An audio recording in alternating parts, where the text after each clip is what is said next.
তিনি বলছিলেন যে বিএনপির বা ছাত্রদলের আদর্শিক পরাজয় হয়েছে জামায়াত বা ছাত্র শিবিরের রাজনীতির কাছে, এই কারণেই ফলাফল এই অবস্থা হয়েছে এবং জগন্নাথের কিছু উদাহরণ তিনি টেনেছেন।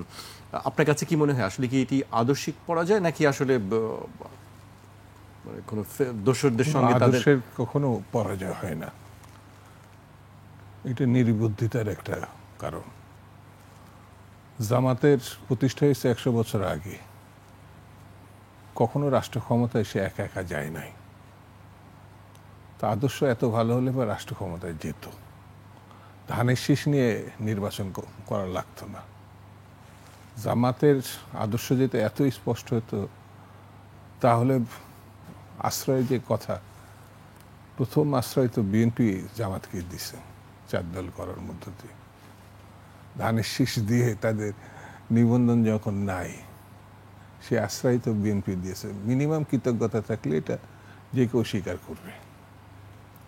তো এইটা নাই বলে এই কথাটা আসে। জামাত এবং শিবির এটি স্পষ্ট করে স্বীকার করছে, তখন ক্যাম্পাসে তারা ছিল ছাত্রলীগের প্রতি মিশে। কারণ তখন কোনোভাবে তাহলে তো ছাত্রলীগের সঙ্গে মিশে থাকলে, ছাত্রলীগ যে হাত দিয়ে নারী নির্যাতন করেছে সেটা কি ছাত্রলীগ করছে না শিবির করছে? কারণ যখন ছাত্রলীগ পালাইছে, চলে গেছে বলে আমরা মনে করছি, তখন তারা এই কথা নিজেরাই স্বীকার করছে। আমার কাছে এটা যে জিএস হিসাবে দাঁড়াইছে, আমি কোথায় যেন দেখলাম, সে একটা অনুষদে ছাত্রলীগের সাধারণ সম্পাদক হিসাবে ছিল, একটা অনুষদে। সে এখন তো পদত্যাগ করেন, এই কথাটা আবার কাগজ আসছে, সেই শিবিরের প্রার্থী হতেই পারে, যোগ দিয়ে হতেই পারে। তো সেই জায়গায় আথাতের প্রশ্ন যদি কেউ উঠায়, এটা ঠিক হবে না আমার বিবেচনা। ছাত্রলীগের ভিতরে থেকে নিজেকে রক্ষা করব, এটা নিয়ে অভিযোগ করা ঠিক হবে না।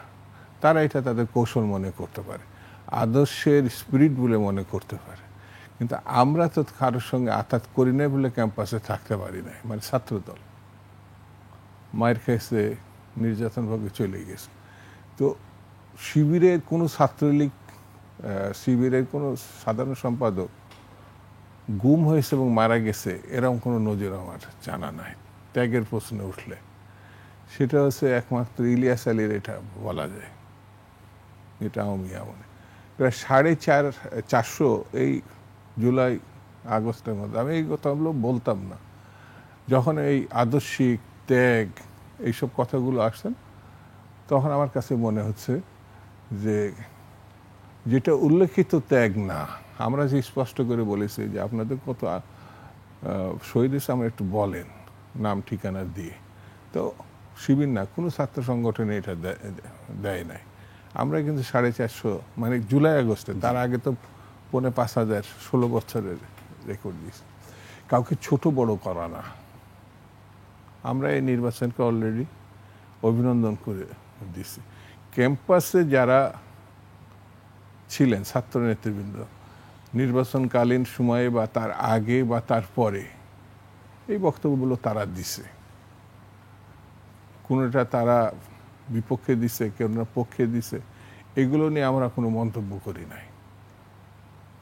ঠিক আছে, তো এখন স্বাভাবিক না নিয়মে এটা ইলেকশন শেষ হয়ে গেছে, এখন স্বাভাবিক 1 বছর তারা ছাত্রদের পক্ষে যারা জিতছে তারাও কাজ করবে, যারা জেতে না তারা হয়তো কাজ করবে।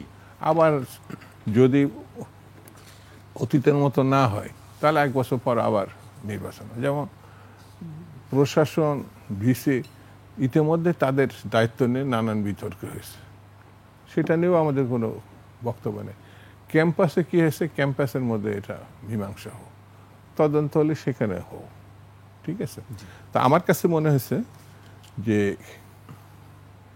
যে জিনিসগুলো যেভাবে আসছে, এতে গণতন্ত্র বিপন্ন হওয়ার একটা ইঙ্গিত থাকে, যেটা আমি নিয়ন্ত্রিত, এটাও ঢাকা ইউনিভার্সিটি, প্রাচ্য, অক্সফোর্ড, এই জায়গাটায় যদি মানে কালো শক্তি, অন্ধ শক্তি, নিয়ন্ত্রিত শক্তি অথবা যারা স্বাধীনতার বিপক্ষে অবস্থায় নিয়েছিল একাতলে, তারা দখল করে, এইরকম অভিযোগ ওঠে, তাহলে এই ঢাকা বিশ্ববিদ্যালয়ের জন্য এটা দুঃখজনক, এই কথাটা আসবে। সেই জন্য আমার কাছে এই ডাকসু নির্বাচনে চাকসু নিয়ে আমার বেশি বক্তব্য নয়। খালি একটা আলহামদুলিল্লাহ যে ঢাকা বিশ্ববিদ্যালয়ে কেউ খুন হয় নাই, রক্ত ঝরে নাই। বিতর্ক তো হতে পারে, ডেমোক্রেসিতে ওর পক্ষে বলবে, ওর পক্ষে বলবে, ওর নিজেরটা প্রচার করবে, আদর্শের কথা বলবে, এটা খুব স্বাভাবিক ব্যাপার, এটা নিয়ে উদ্বিগ্ন হওয়ার কিছু নেই।